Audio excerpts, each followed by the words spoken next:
Hi to everyone, and thank you to all the new subscribers. I am trying to make content more regularly, but again it's just time and stuff, quite busy with the business, but I did want to make this update for now just to tell you what I've been up to. So today with the business we've been really busy, and this is the first upgrade I've actually done for a customer using OpenCore Legacy Patcher. I've used OpenCore Legacy Patcher myself on all my personal Macs, but this is the first time that I've kind of explained it to a customer, and the customer said, yeah, that's okay, let's go for it. So it's a iMac, this little iMac here. Just try and go in on that there. Yeah, so this is the Mac. It's a 2016. They wanted an SSD putting in, so I've currently took the screen off. Let me just turn the camera around. I am wanting to make some more videos on my home lab and my home lab setup. So yeah, I've took the screen out, and as you can see down in there's the new SSD. I've just blown out all the dust, so that's just now ready to install. Take the old glue off, the old sticky from out the outside. I've already done the OpenCore boot, I've already made that, and then we're going to install OpenCore Legacy Patcher on it. So yeah, pretty cool stuff. I'm excited. I've been computer builds and with just a lot of other stuff really, but I do want to make some videos on just my home lab setup, because I have got quite a big home lab, and it's even though I fix and repair computers, and I also work for a big company as well, the home lab side of stuff is really what this channel was meant to be all about. And although I do want to focus on repair stuff, I do want to look at my home lab as well. I have made a video explaining what my home lab setup is. I'll just give you guys a quick look, just to see. I've made a separate video about it, but I will just let you have a quick look at my setup so far. You see, one of the problems in here is this lighting. It's terrible. And if I turn it out, that's maybe a bit better. Still a bit dark though. Let me turn around. Wires everywhere, man. So this is it so far. So I've got this, which is a 12U rack. This is the second one. This one down there, this was my first. I'll just...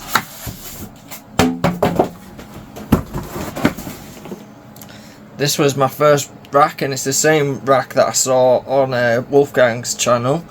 The same one, it's the same height and everything, and it does match and fit my desk. There's my desk height, so it's the same height as my desk. But what happened is the original server that I bought was this Dell R620. Really like this server. It's just too loud. That's the only issue I'm having with it. This is a custom Unraid server. I do like that. It's 4 terabytes. This is my proxmox server. That's got another 32 gigs. It's an AMD system. And then this was the second enterprise server that I bought. This is a HP DL3890p or something like that. It's here. There. Let me turn it around. So, and this is not bad. This is much quieter. It has 2 PCIe cards for GPU pass-through, and this is running VMware. And then the Dell R620 is running VMware, still on the VMware free license.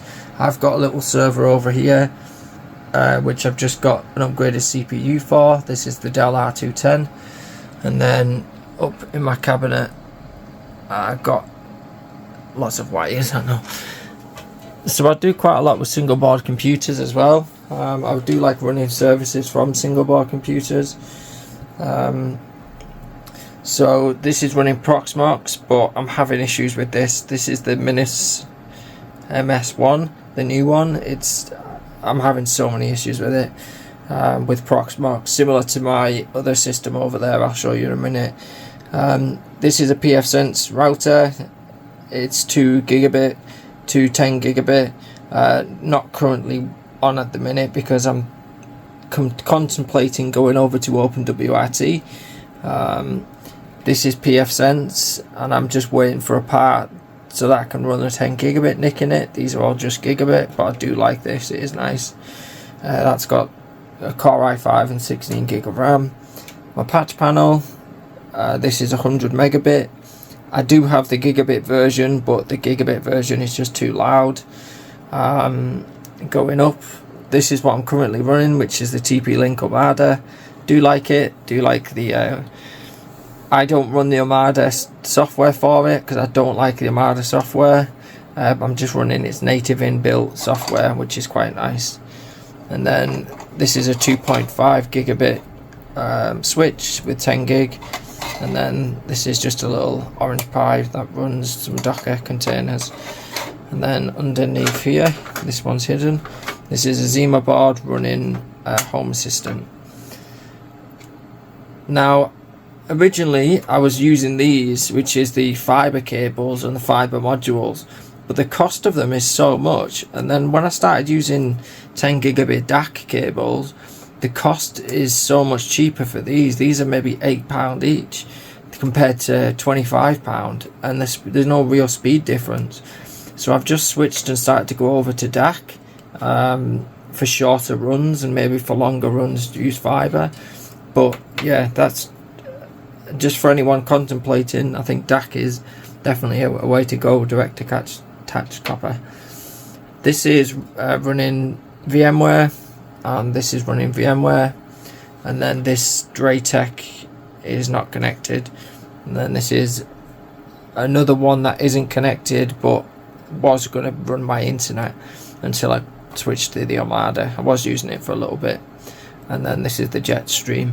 So that's kind of that side of it. My internet comes in, is in the garage, is BT, and it's up here. And it's basically just a BT modem set in bridge mode, and then that then comes through down to the Armada, which then patches it through.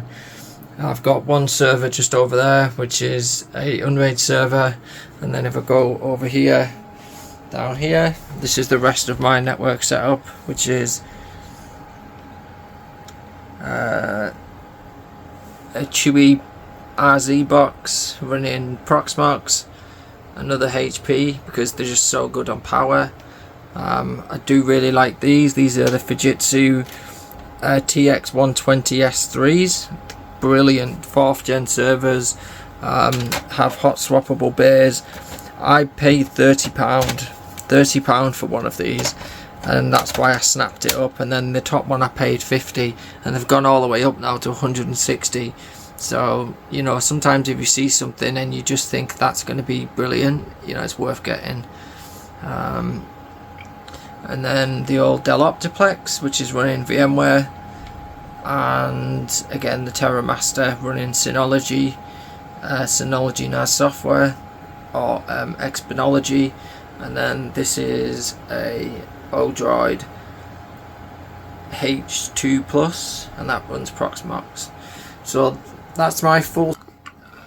I do have some plans to try and I'm using a gimbal and it's a little bit all over the place. I do have some plans to tidy things up. I do want to get. I wish now, one of the mistakes that I made, I wish I had have bought a 42U rack and not just a little rack, because this room would fit a 42 with having about another 2U of space. It's still quite a small room, and really it shouldn't be in here. It should have an even bigger room to go in, but you know, at least I have somewhere to put it where my wife doesn't complain and see all the cables everywhere, and you know, routers on the wall and all this kind of craziness. At least it's out of her sight. That's the main thing. She comes in and she just goes, oh, this, and walks out. She just can't stand it. But now I wish I'd have gone just bigger and been able to tidy things up a lot better. The one biggest issue that I have is with cables and runs and things like that. So yeah, I do want to make a bit of a breakdown, a proper video on this, I've been filming different bits for it, but I want to kind of go a bit more in depth on the actual network itself, how it's laid out, with diagrams and things like that, because I think it'd be great to delve into a bit this my thought processes and you know, the network itself. So this is just a quick update. Apologies if it's not an extra long video, but yeah, I'll see you guys in the next one. Keep safe.